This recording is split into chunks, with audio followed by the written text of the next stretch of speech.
ইচ্ছা।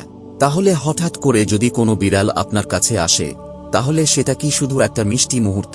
না, হতে পারে এই বিড়ালটা আপনার জন্য কোনো বার্তা নিয়ে এসেছে আল্লাহর পক্ষ থেকে। এই ভিডিওতে আমরা জানব বিড়ালের উপস্থিতি একজন মুমিনের জন্য 5টি গোপন ইশারা বা বার্তা বহন করতে পারে। এগুলো কেবল কিউট মুহূর্ত নয়, বরং হতে পারে আল্লাহর ইশারা, একটি রুহানি পরীক্ষা বা কোনো লুকানো রহমত। আল্লাহ তার সৃষ্টি জগতের মাধ্যমে নানা উপায়ে আমাদের সঙ্গে কথা বলেন, আর এই সৃষ্টির মধ্যে প্রাণীরাও রয়েছে।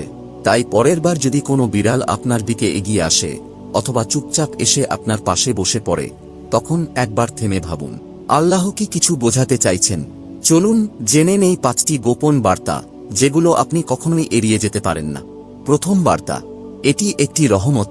যখন বিড়াল আপনার কাছে আসে, কখনো কি এমন হয়েছে আপনি একা বসে আছেন, হঠাৎ একটি বিড়াল চুপচাপ এসে আপনার পাশে বসে গেল?